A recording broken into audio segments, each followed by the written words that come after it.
I was babysitting my nephews at night, and I couldn't sleep, and I was sleeping on the couch downstairs, and there's this big window that sees out into like the whole open area of the property, and there's like the sandy gravel road, and something just like my gut told me to turn and look, and there was a big black masked shadowy man just walking on the property, and I'm like, that doesn't make any sense because the property's locked up, there's security measures, there shouldn't be 3:30 in the morning.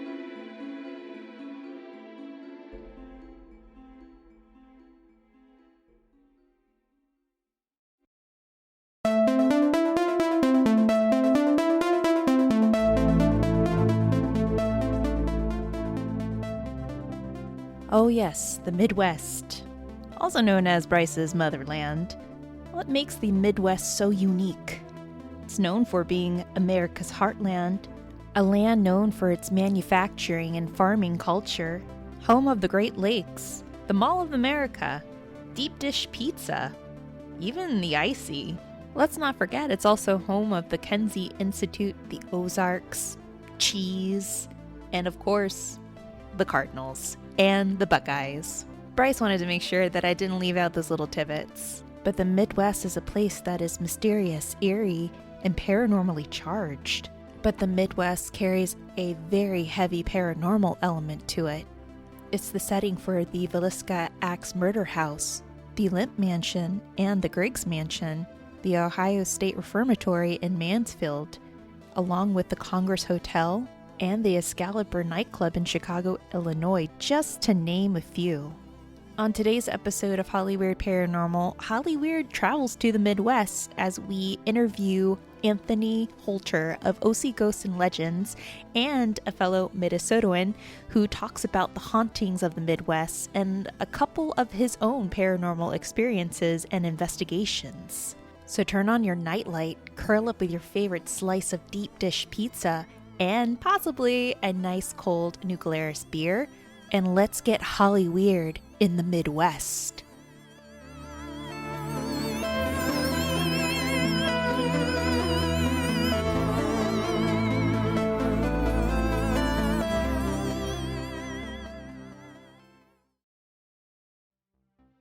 The following interview that you're about to listen to was recorded via Skype, so please pardon any other glitches or in and out frequencies since we are practicing social distancing due to the COVID-19 virus.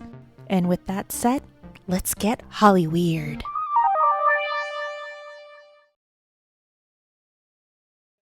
Hey guys, welcome back to Hollyweird Paranormal. We are your hosts, Tammy Merhab Chavez. I'm Brice Mitchell-Williams. And we also have a guest with us today, Anthony Holter of OC Ghosts and Legends. And on today's episode, Hollyweird Paranormal is actually not going to stay in California. We're going to travel to the Midwest and talk to Anthony about the haunted Midwest, something that's close and near and dear to Brice's heart. Yes. So we are definitely going to be talking about some Midwest haunts and ghosts. First off, I want to address something that occurred earlier this week, and that is response to a review that we received on Apple Podcasts. Something we just want to reiterate. We mentioned this on our social media that in no way, shape, or form, Brice and I ever have the intention to make fun of mental illness. And this is in reference to also the Rock Haven episode. If anyone had taken offense, we apologize if we may have come across a little insensitive, especially to Marilyn Monroe's mother, Gladys. That was never our intention. I made an announcement about it on Instagram, and surprisingly, a lot of people responded with a lot of positive remarks and their own personal opinions about the episode. I guess nowadays people are just really hypersensitive, or, maybe we just need to tread lightly when it does come to mental illness. But I mean, there's something that I like to say. Yes, Elba's Meow on Apple Podcasts. We do have family members that do suffer from mental illness, and we never take it as a joke. So that is our answer to your question. And it was never our intention to make fun of Gladys, Marilyn Monroe's mother. Going back on the episode, I know that there was a story in connection with what she would do in the Rock Haven Sanatorium, and it was remarked as a funny story about her tying bed sheets to escape her room. And I also mentioned that, oh, maybe staff called her, like they would use her name as an adverb, like I'm going to pull a Gladys. And they also referred to her as an escape artist. But we do apologize if we did say that that story was funny. For a lot of people, they do take their mental illness with stride and with a grain of salt. I mean, I do suffer from, depression and anxiety. And sometimes I like to poke fun at myself. I know Brice has even mentioned too, like he likes to curl in a fetal position in his car before he goes to work and cry. Yeah, just as a little note, just to insert into this episode, that was never our intention, 100%. And we just got a lot of great feedback from that announcement, and we just want to thank everybody for their support and just for listening to our episodes and following up with what we're doing. And we hope that everybody's doing well, especially during these times. And we're just, all we want to do is just sit here and talk about ghosts, talk about true crime, but most of all, talk about California. But instead, today, we're going to actually bring in Anthony. Just a little tidbit about Anthony, guys. Anthony is a native Minnesotan. Having visited California a few times prior before settling in June of 2018. Anthony Holter is also an investigator, location assistant, and tour guides for one of my favorite paranormal and tour groups, OC Ghost and Legends. Yes. I had the pleasure of meeting them, including Anthony, at the Brackenfern Manor, where I was invited to attend a ghost hunt and overnight while we were kind of stormed in.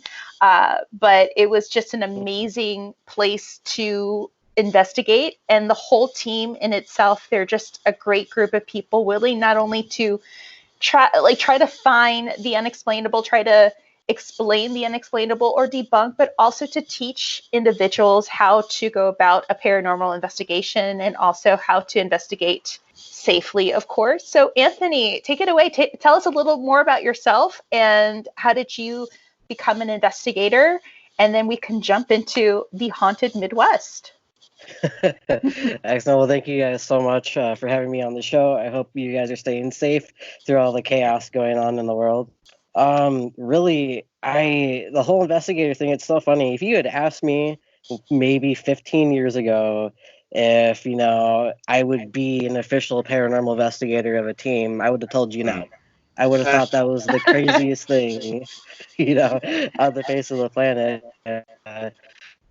Really, it just stemmed from experiences that had happened to me when I was younger, and then just meeting the right people. One of our other team members, Mika, is on the team. Yes. She's so that kind of, went really well together with when I moved there. That I wanted to be a part of something, and so she's like, "Well, try out for the team. Go for it." And I love it. I love the team. Chris does a great job at leading. Everyone's just so great. We're a great family. You guys so are. It makes everything enjoyable. you guys are 100% a family, and I mean the love and the welcomeness that I endured from your group was just so amazing. Like, you guys are number one on our list. Next time Brice has to join us for sure. Yeah, absolutely. No, we loved having you too. It was great to have you there, and so you can experience and share what we do, and see kind of how everything goes. So it was awesome. Yes, guys, listen to our episode where I traveled to Brackenfern Manor and I sat down with Anthony, the rest of the group, especially their in-house medium, Dixie Tantardini. The things that she came up with, especially throughout the night, were just insane. And I felt like I definitely experienced so much. I think I may have had my first full body apparition experience there. There's something there, and you guys definitely knew how to investigate that place. It was a crazy night. I did not expect how stormy and cold it got, though.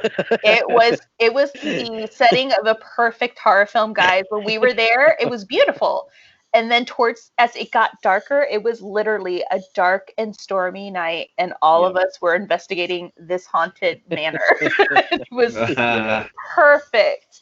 But speaking of haunting, Anthony, so you come from the Midwest. You've shared some stories with me in regards to hauntings that occurred there, things that have happened to you. Brice has done the same thing as well. Here's one question that we can open up with. Like, why do you think, and Brice, you can also chime in, why do you guys think the Midwest is so haunted? It's kind of complicated because, like, every state, it's backbone of culture. And I think just kind of the Midwest in general is this cluster of, like, Norwegian, Scandinavian nations, and, all those things overseas have such a rich history and legends and superstitions that, they brought over when they settled into, the States. So I think a lot of that comes from that, and it just passes down generation to generation, family, so it stays alive in that essence. It's kind of like California, where we talked about in the past, like there's just layers and layers of history. And I guess that's how it is there with those cultures. And especially there is strife between the Scandinavians and so on with Native Americans in terms of land. And there are also battles and stuff like that. So that could have added to those layers and layers there.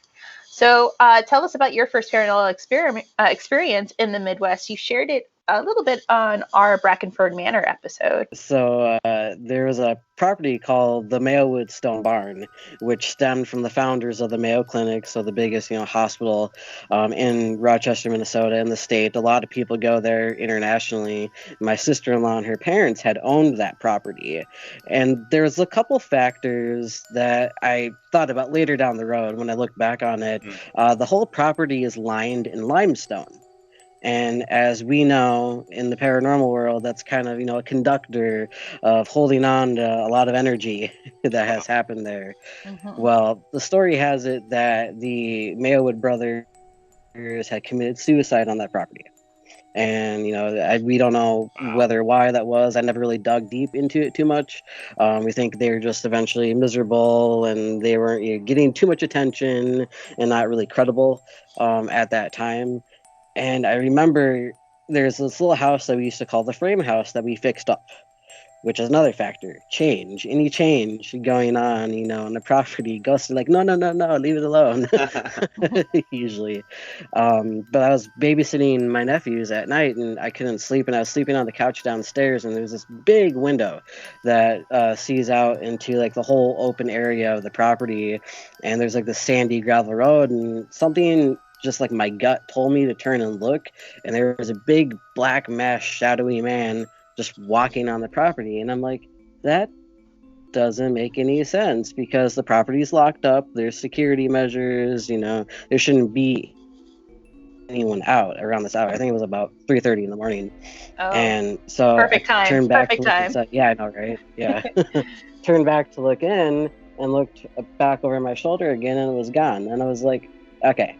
I was like, either I'm crazy or that is like a superhero running or flying so fast across the property. Oh my goodness. And that wasn't what really unsettled me, though. The next thing that happened when I was just kind of in the state of shock was a black mask into the house and went upstairs to my nephew's bedroom where they were. Oh. And it was it was a rapid movement, right? That black mask. Absolutely. I ran up the stairs, checking on they were okay. My brother was sleeping up there with them, so I started like screaming my brother's name. I'm like, someone is in the house. Like, something's going on. There's someone in the house. Figure this out. Like, figure out what's going on. And so he kind of laughed at me, and I'm like, what's so funny? He's like, there's no one in the house. I'm like, I'm telling you, there's someone in the house. He's like, no, so it wasn't something so bad or so negative. I didn't get any negative vibe, but, it's something unexpected. It's going to scare you. Right. Brice had something similar happen to him in terms of a black masked figure as well, where it just like, what was it, Brice had just shot up in a field? And yeah, I mean, the thing that seemed really familiar was just the way that it moved so quickly. Right. For me, it was like my brain couldn't even process fast enough. Like, it was moving so quickly that it was like I was almost experiencing things just like on id, where you're just like, your brain is telling you like sensorily, like, this is happening, this is happening, this is happening, and then like a couple of those like run up in a row, and you're like, oh wait, none of these are normal. Like, what am I seeing? Like, why is it happening so quickly? Yeah, that's so insane that it just like went up to the room that they were in, though. After I told my brother that he had done, what every other curious does, and went on other places on the property to investigate and see if he could get anything, because my nephew was having a type of experience. He said that there was a little girl upstairs in the other house that wanted to play ball with him. And did this continue to happen for many years while you guys were living there, or did it just, stop as you guys got older, or what happened after that? I think that it settled down. I didn't really experience anything after that. My brother sent me the recordings to my email, so I have them in my email somewhere still logged away. There was a couple different things, but it was just one of those things. It wasn't really talked about. It wasn't an open conversation.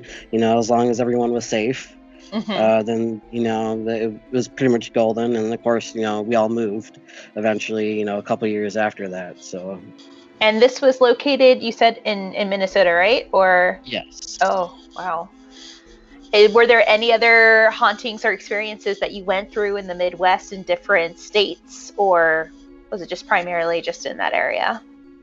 Primarily Minnesota. I did run my own little paranormal team for a while, so I had some experiences stem out of that. But I remember taking one of my groups of friends. We went to... if I can think of the name, River Falls, Wisconsin, for a camping trip in the middle of the woods. How did that turn out? It was really interesting. It was kind of like one of those, you hear any type of brushing and it really freaks you out, even though it's probably just a deer kind of situations. But when you tell ghost stories around the campfire and you really get your adrenaline going or your imagination going, you're really kind of on edge. And so you're sharing a bunch of stories, just random ghost stories. It wasn't even anything about being, paranormal experiences, but we were hearing a lot of unusual things happen, whether it was whistling. There was a lot of crunching, footsteps crunching on the leaves and sticks, and it was super freaky. What was was there a connection, a paranormal connection surrounding, or a story surrounding those woods? I think ending up finding out later, since there's a university there, the University of River Falls, they had a couple students pass away in the dorm rooms, whether it was through suicide. Some speculate that maybe someone else did it, did them in. So maybe that could have played a complete role. I never really found out, and I didn't really honestly end up staying long enough to find out, because I was okay, I'm this is way too freaky, hearing all kinds of stuff. I thought it was one of our friends, playing jokes on us, and I'm well, we're all accounted for, so what's going on here? And it didn't help my flashlight turned off too, but maybe that was just me being freaked out and I did it or something. It was just a weird night.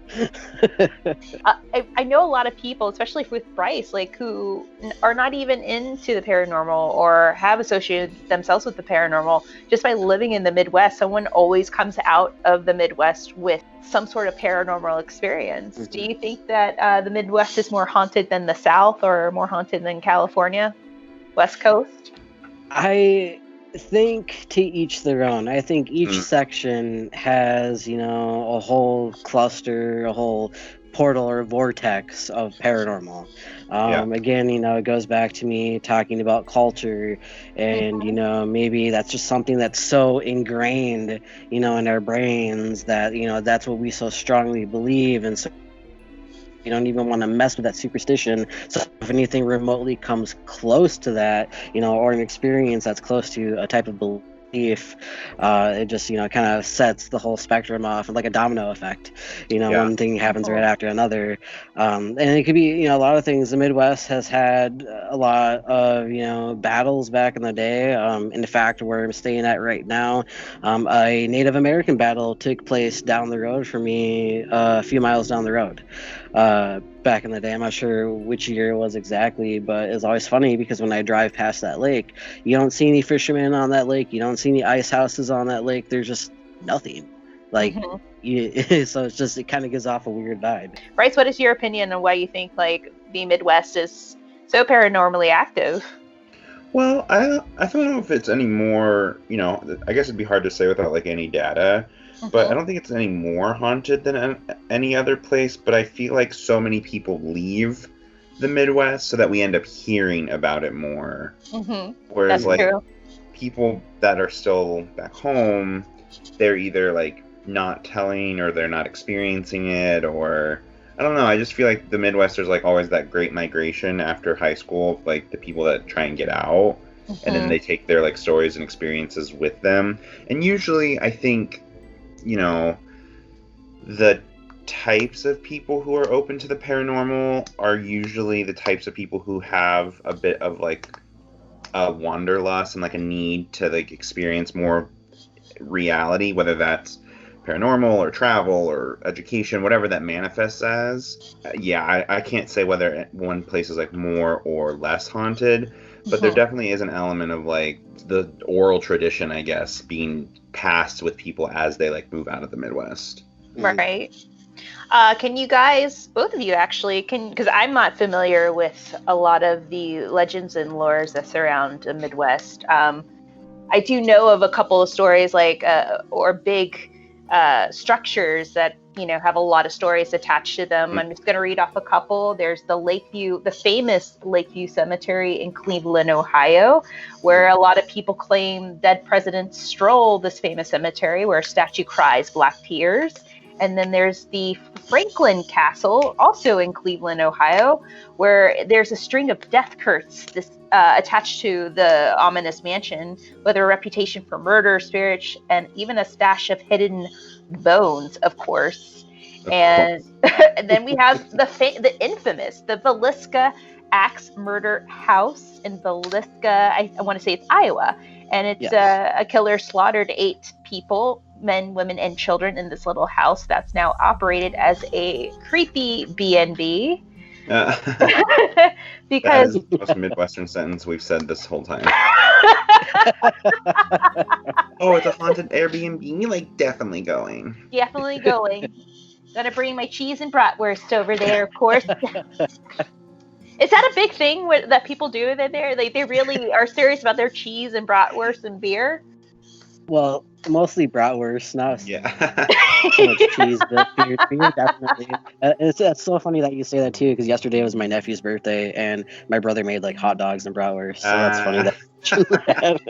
Hilarious. We also have the Michigan Central Station in Detroit, once a source of civic pride. Motown's train station now stands as a monument to despair. People have seen figures of shadow people roaming around that property in particular. So the list definitely goes on and on. Based on how you guys were raised in the Midwest, were there any legends or lores that you grew up with? Oh yeah, most definitely. There's a lot of that to go around. I'm gonna butcher the name, but the most famous one, it's actually a more kind of like a Norwegian-based folklore legend. But again, Scandinavians, they all kind of migrated, over to the Midwest, called Holdar, and it's like, the whole Children of the Corn, shadow people gonna snatch you kids if you go outside in the middle of the night, like by yourself kind of story that my mom would always use, like to not get me to go outside at nighttime. Because when I, my first, it was all wooded as a backyard. And, we would play back there, make like tree houses and all kinds of things like that. And she would scare me with that kind of story. Same with like the tall man story where, it's this really gangly, almost slender looking man kind of thing with long nails. And, it's a bad omen, an omen of death. It's like, okay, so if you saw that passing by, that means something would happen or someone was going to die. And that was a very strong belief. That superstition, whether it's true or not, there's so many accounts of people seeing these types of legends.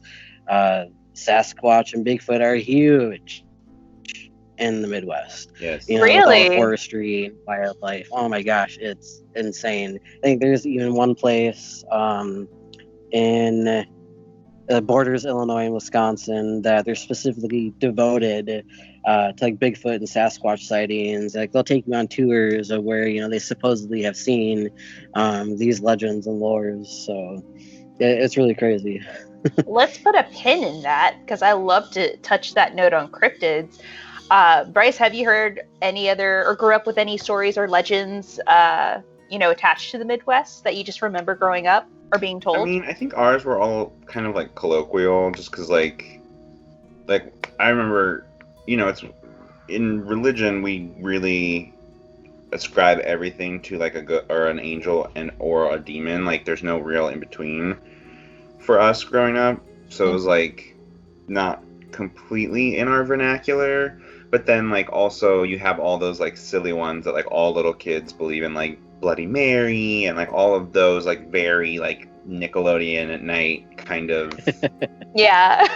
Yeah, but absolutely. when you're like little, like I totally believe it. Like I remember specifically I had a friend from church and I was like sleeping over at his house and he's like, we're gonna do Bloody Mary, and I was petrified. I was like, we're going to hell, like we can't do this. Like I was so scared. So yes and no, I guess is kind of like, they're more like pop culture ones just because we were so sheltered in a way. So we didn't really have any like experience with like more local type legends. Yeah. Because like our parents would have been like, well, no, that's not real. Like they wouldn't have really passed. They wouldn't. That's true, especially up there in the Midwest. Is it Christianity that's very strong up there in terms of religion? Yeah. Oh, yeah, absolutely. It's just even just a general Christianity, not necessarily to one denomination, but very strong beliefs. I know pretty much everyone in my family leans that way. It's not so much in the context of being ingrained with angel or demon, although I converted over to Catholicism when I was 14, and then down the road I realized I just wanted to be spiritual all around, have my own set of beliefs. But it plays a huge part in that too. Any type of thing that might be remotely negative would be associated with Christianity belief of it's probably a demon or some kind of negative entity. So whereas the light is always a good thing.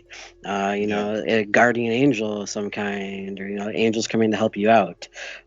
So it goes both ways. We could go into the cryptid section of the Midwest, because I'm really fascinated with Bigfoot and Sasquatch, because I feel like he's all over the place. I feel like he's like the Kardashian of cryptids. What are some stories? He's everywhere. He's like donning his fur, walking, getting involved in all these videos and pictures. It's like, who's that? That's Bigfoot. No, exactly. That's a family dog. What are some stories connected to Bigfoot or Sasquatch in the Midwest? Like, where is he mainly or mostly seen around there? It seems like the common thing is it's always going to be some type of really thick forest, because if it's too the joke is it being too thin, you're not going to see this Bigfoot walking around. He has to be covered in all this thick brush and fur or whatever, be a little bit more hidden because he doesn't want to be seen by the public. If someone's finding like a Bigfoot footprint of some kind, whether they did it maybe with double shoes or maybe with some other kind of animal standing up, on all fours, we don't know, but it doesn't match. It's always a more interesting one because being an investigator, I like my evidence. So that's, it has a little bit more evidence, a little bit more of a solid truth behind it than, maybe someone trying to shoot a video and it's, someone in a Bigfoot costume, running along the edge of the woods, Right. I mean, there's like growls too they hear. So yes, I've heard a lot of recordings from people who've camped out, especially up there. Like they would hear like howls and not screams, but it's just like this unusual scream that they would hear in the woods, of course. Exactly. Which I find so fascinating, because I definitely would love to do an episode on like cryptozoology out of California. Where would you rather be paranormal investigating, in California or Minnesota? That's a good question. That's a hard one. California has a lot to offer, so I would stick with that one. But there is a place in Minnesota that is one of my top 5 like dream locations that I want to investigate, and that is the Stanley Hotel up Duluth. Ghost Adventures came and did it. And we also have the No Bean Sanatorium, which is also up in northern Minnesota, Duluth area. I haven't yet really been to a sanatorium, and that would be an interesting one to tick off my bucket list. So tell me about is it Norbean? That's the one in Duluth. I've never heard of that one. What is that one all about? So I haven't heard too much on it. Destination Fear released their second season, episode 1, where they did Sanatorium. I didn't get to watch the episode yet because my brother is all about watching all the ghost shows with me because he likes hearing my input and, kind of like fact or fiction kind of thing. There's a lot, and not just in the Midwest, but a lot of, tuberculosis death, a lot of disease and illness. It was just kind of with the Mayo Clinic being around, Minnesota's a very political kind of state to be in. With everything going on, we had some really good doctors. People would fly out to help them, and so the sanatorium, I think it was built in the late 1600s, mainly for the tuberculosis, but like every other sanatorium, they took in mental illness patients too. When the time came, they needed to kind of fill in their beds. But it's just a sad story. It kind of always falls down in the category that patients just didn't get treated right. And it's always a disheartening thing. So I've never jumped on the opportunity of trying to seek it out to go, because I'm a little bit sensitive in the fact that I can feel things, and I can tell you when I walk into a place if it's going to be good or bad. And I feel like if I were to walk into a place like that went through such a dreaded kind of history, I would just be overwhelmed with sadness. Like I don't even know if I'd be able to handle it. I feel like that's pretty common with sanatoriums specifically. Like I feel like a lot of people who are like sensitive avoid them specifically because there's such a history of like violence and pain and abuse. Oh, of course. Exactly. Oof. And it was like the earlier day of medicine. People just didn't know and understand mental illness. There's this huge stigma. They didn't know how to treat these patients. They just labeled them as crazy. And that's so true with Destination Fear. I love that show. I love what they've done with that show. And every time I watch it, I mean, they tackle these places I've never heard of, and the majority of them are, they're based out of North Dakota, Minnesota, Michigan, Illinois, Iowa, Ohio. I'm like, God, I had no idea this many places existed. And even Brice had mentioned this earlier, like the medical community is huge there. Like medicine is a big thing. Right. And, yeah, especially in Ohio. Like there's the infamous Ohio State Reformatory in Mansfield, Ohio. That's a huge place. And I know that a lot of thrill seekers and paranerds can vouch for it being like really, really active. Yeah, so my dad is from Mansfield. That's where he was born. That's where his immediate family grew up living. And that place is like one of those, like, you drive by and you're like, ooh, you can't go there, like, it's haunted, and you just, like, drive by because you can't really get in there that much. Or we never tried, I guess.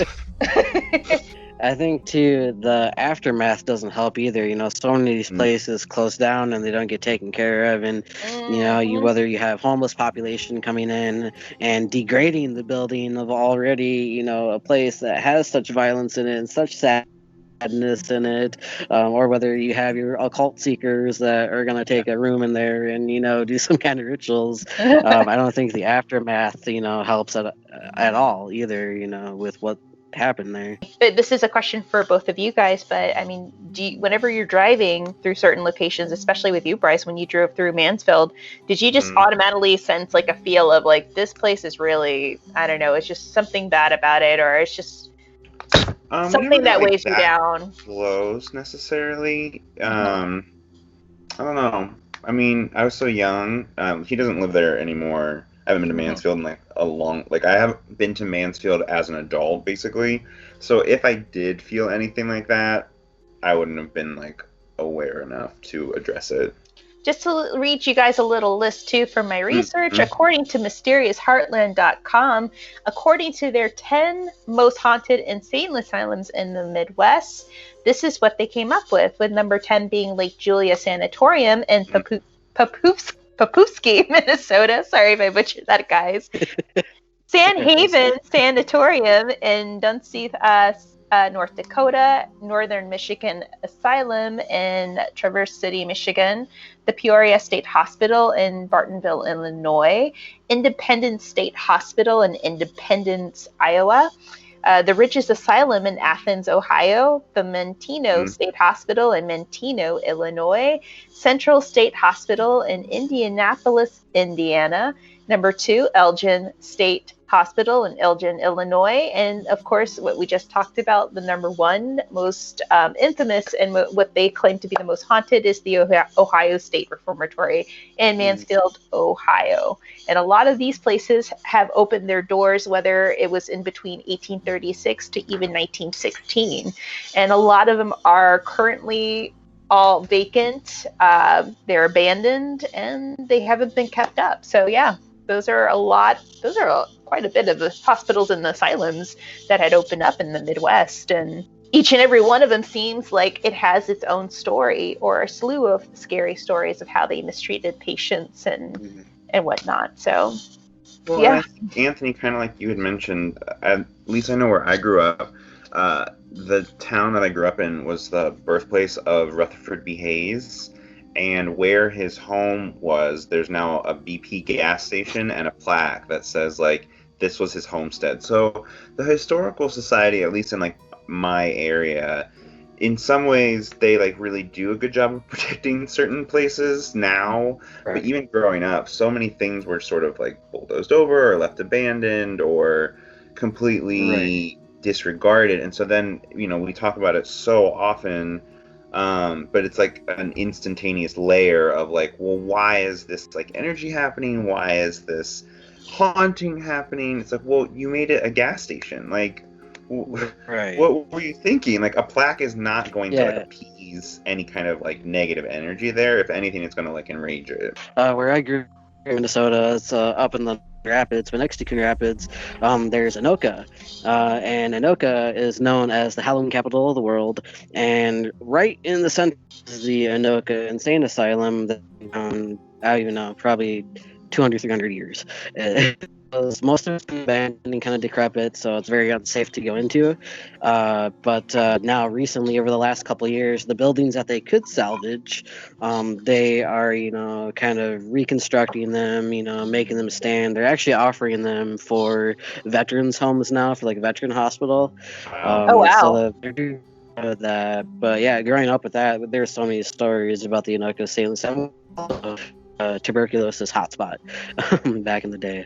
I think some things can be done to protect them and have a sense of respect for them, and just make an effort keep them around and tell their stories, because I think that's what people want, is they don't want to be forgotten after all the hardships that they went through.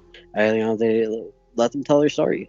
Yeah, true. There's a group of Girls versus Ghosts, and they started like what they call a paranormal preservation or historical preservation nonprofit, where they go around preserving and trying to raise money for these abandoned places that have not only a lot of history but a lot of haunted history.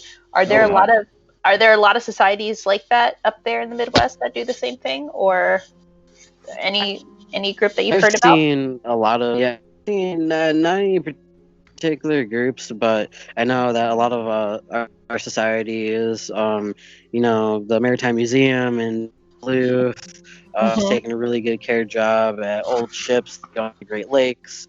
Even when I've traveled to like Wisconsin, Michigan, Illinois, Iowa, I've seen the historical societies do a great job. It's so great that they're really protective of whatever properties that they have, and I love that. I love that. I always tell people, if I can't get into locations because there's over what they've done, that they don't be touched or degraded in any way. So I've seen the handiwork of some pretty great people, a lot of nonprofit organizations that have been out there trying to do a cause. That's awesome. Have you ever heard of any theaters up in the Midwest that are potentially haunted? I know that Brice definitely has one in particular that he's had a huge experience where he saw a full body apparition. Brice, do you want to share a little bit of that story again for our listeners and for Anthony? Yeah, I used to just work in a theater and unfortunately the director at the time had died like days before we opened, and then we were all so tired and so under the gun, and then I ended up a few days later actually seeing him in the main part of the theater. But that theater has been like haunted, and people have had many experiences from like doors opening and lights turning off and on and sound when no one's there, and again, there's so much energy at that place. Like, it was obviously very jarring, and when I saw him I was like, oh, you can't be here. But the place itself, like, I feel like all theaters are somewhat haunted anyway, but this one in particular, everyone that I know that's ever worked there, this is in Indiana, they have all said like, oh yeah, it's definitely haunted. Do you remember the name of the theater? I probably won't say it, but yeah. Oh. Have you ever investigated any haunted theaters, Anthony? No. We're coming close to it, though. I think talking with Chris, I think they already did one before I joined the team. So I think that's a location that hopefully I'll get to jump in and investigate. I know of plenty of theaters that are haunted that I went to when I was on the trip in Michigan. In that Ann Arbor, there's a local, just a small little theater there that I guess built some Native American ground that I found out later. Wow. Why I was seeing lights flicker and things like that when I was going to see the movies. Just a feeling of, uneasiness, being uncomfortable in the theater. That's crazy. I've only worked in one theater in the Midwest, and it was... and it scarred you for life. It literally did. I was truly the only minority in the small town, like little brown girl going to work. It was in Coldwater, Michigan. Yeah, let that sink in. I had no idea where that was. Oh. The pulse of the hand. Exactly what it is. Thank you to my friend Matthew Chandler, who's from Lansing. But he got me this job to work in this theater because he was hired to be the summer. It was a summer theater. It was a summer stock theater, and he was hired to be the TD. They needed a costume designer, so he brought me along, and I'm like, okay, I'll try the Midwest. Here we go. And yeah, that was interesting to say the least. But it's funny, like with many stories of like people like mysteriously falling off of like catwalks and stuff, or if they're trying to like lift you up in the air during like a production show, the rope snaps, your safety line snaps. Wow. And something it's like such a common thing that I tend to see along different types of theaters. It's so weird. That's true. Safety is always something that it I don't know, it kind of falls through the cracks in a lot of theaters, especially in film as well. We've seen that happen in the past. And especially back then, the theater that I was working for, I mean, it opened up, I think it was the late 1800s. And it was because it was like in route on the way to like the bigger cities. It was en route to Chicago, and all these people who would travel with their shows would always stop at this little theater to do a show. And they had a lot of stories in connection with the paranormal there, of like shadow figures in the catwalk. If you sit in the backstage steps that led up to the dressing rooms, like you would hear voices and whispers and things like that. So did I experience anything? No, I just experienced bratwursts that were brought to dress rehearsals, fried cheese curds and whatnot, and beer, a whole bunch of beer. You guys drink a lot of beer in Midwest. A lot of beer, a lot of moonshine.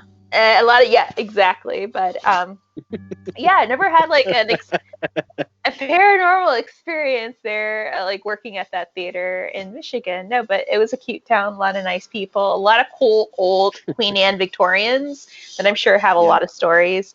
So yeah, maybe when I retire, and I was telling my husband this, I wouldn't mind retiring to the Midwest and just buying an old Queen Anne Victorian, because it's pretty. Oh, yeah, they're everywhere. They are. They're quite cheap. I saw one. It was like a 6-bedroom, 3-bathroom, pink Queen Anne Victorian in Indiana for $237,000. The prices up there are so insane. that it came with its own carriage house with a carriage. I was like, when can I go there? When can I move? 237 gets you 535 square feet, maybe a bathroom here Right, exactly. in Los Angeles for sure. But yeah, you guys definitely, the Midwest has a lot of stories, definitely very haunted, definitely has a lot of great places and legends connected to it. Also, someone also brought up the fact that I believe it's the Mississippi River that kind of comes from the Midwest and makes its way all the way down to the South is another factor that how the South and their legends and lores can be connected to the legends and lores up in the Midwest as well. So that's also another thing to bring up.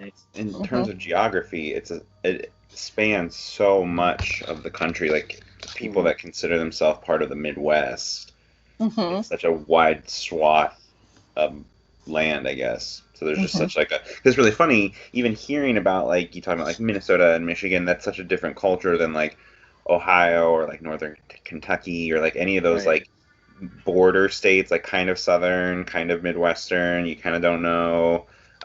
It's just so funny because even within like this area that we all refer to as like, oh, the Midwest, like everyone knows that. There's still like, of course, like the same with the South, the same with anywhere. It's like, yeah, there's still like subdivisions within that. Right. Yes, like people in Louisiana have a lot of their teeth compared to people in Alabama. Just saying. Well, thank you so much, Anthony, for sitting down with us and talking a little bit about the haunted Midwest. Yes, absolutely. And where can people find you if they want to reach out to you or if they want to follow you? So my Instagram would be my best way of communication. That is paranormal_truth. Or, of course, you can reach out to me via the www.ocghostandlegends.com website. Under the About Me section, my bio will be there, as well as my email. So if anyone's got any great stories or they want to look me up for that, I'm all for it. Yes, definitely. What is happening with OC Ghosts and Legends before we close out? Is everything okay? I know that you guys had some tours booked. Is there anything you want to communicate to our listeners who are also OC Ghosts and Legends followers and fans? Yes, absolutely. So obviously right now with COVID going on makes it a little bit of difficulty to do tours and things, but OC Ghosts and Legends. So every other Saturday we're doing a live stream, various paranormal topics with the team members. So that's always fun to check into. We miss communicating with everyone. We miss, talking with everyone that's out there.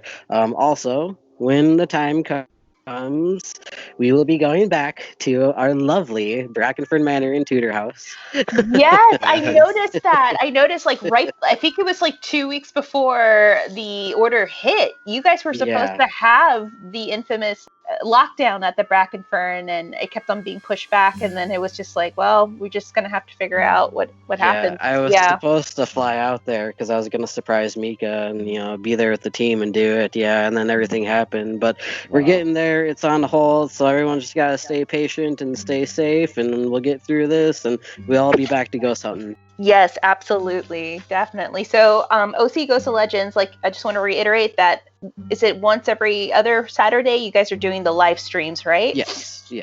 And you guys are involved in the live streams. You got Chris August and our favorite Dixie Tan Tardini and a couple of the other members as well. And you guys are discussing some of your favorite or infamous investigations and haunts, and it's investigations, hauntings, personal stories. We got a couple new members on the team, so soon one of the live streams will be about them. And some of their experiences and how they got involved in the paranormal. So it's a whole broad spectrum of everything, so we're really excited. We have one of our listeners who I think just got inducted is Angela Fiore, but another shout out to her. Yep. She is one of our favorite persons on the planet, but she is such a great supporter of our podcast, and she was so excited to know that we covered Brackenfern, and then she was really she was reaching out to us and saying she was interviewing with you guys to be a part of the team, and I guess the rite of passage is how well they do at I might get this wrong. Mission of Capistrano, is that right? Or the Capistrano mission? Yep, Mission San Juan Capistrano. They Capistrano. did the Camino Real Playhouse as their kind of preliminary investigation. I'm back here in Minnesota going to school because it's much cheaper over here. So Obviously, I wasn't there. Yeah, I wasn't there at the time when they were doing that. But that was the audition for them, for everyone that wanted to, that applied for the team. So it was very fun. Very good at it. Yeah.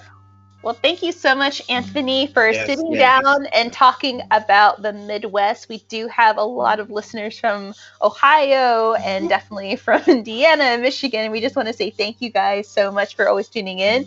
We wanted to do a little something for our Midwesterners. Thank you. Yes, go Buckeyes, I will say. Because you guys, come on, look at the Browns. So there you go. Let's not get carried away. We get another review on our Apple podcast. Okay, now they hit football. Now I'm a little offended. All right. Well, thank you so much, Anthony, and for taking the time to sit down and talk ghosts, especially ghosts of the Midwest and about OC Ghosts and Legends. So, guys, we'll definitely be picking up next weekend. Brice and I are definitely cooking up a little episode for you guys that is connected to Woodland Hills. And I have a friend that experienced something in her apartment that had a horrific crime attached to it. And there's a lot of paranormal elements that are attached to her experiences there. So stay tuned for that episode. Thank you guys for tuning in. And always remember to stay Hollyweird. Brice, do you have anything else you want to say? Bye. Oh, Brice, do you need me to get you some cheese curds?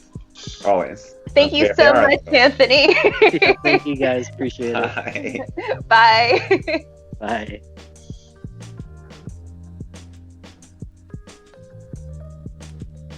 A big thank you to Anthony Holter of OC Ghosts and Legends. Be sure to check out OC Ghosts and Legends on Twitter and Facebook, and also Instagram at ocghostsandlegends.com. Another big thank you to our Patreon members. You guys are the reasons why we have this podcast and why we have such awesome support. Thank you so much for your love, support, and donations. It's because of you we have a podcast.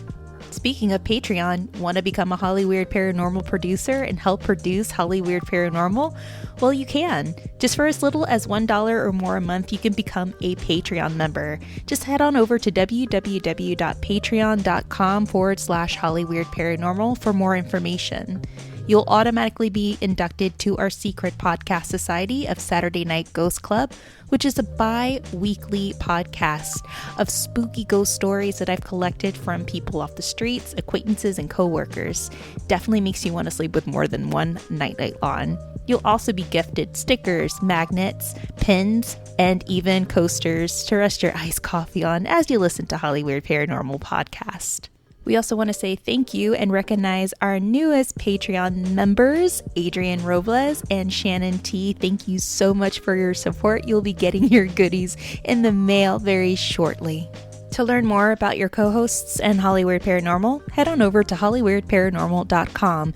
There you can navigate and browse around our Patreon page, our bio, also get caught up on some past and current seasons and episodes. You can even subscribe to our podcast on our website. Also, browse around our merch store as you click on the merch page. Get to check out some of our new cool threads. We teamed up with Noisy Project to get a hold of some of his creepy designs. So go around and browse and get Hollyweird with our merchandise. Don't forget, you can stalk us on Facebook and Instagram at Hollyweird Paranormal and on Twitter at HWP Podcast. Have a ghost story that you're dying to share with us, no pun intended, for our Listener's Tales episode coming soon? Then send it on over to hollyweirdparanormal@gmail.com. Feel free to listen and follow us on Apple Podcasts, Google Podcasts, Castbox, Blueberry.net, Spotify, and even Player FM. We're everywhere. If you love Hollyweird Paranormal, we'd love for you to subscribe, rate, and give us a positive review on iTunes. It really helps us out a lot, and it helps us become a little more visible. Till next time, friends, stay safe, stay healthy, take care of yourselves, and most of all, stay Hollyweird. Feel free to turn up the volume to listen to our friend Ninjoy's song, Acceptance.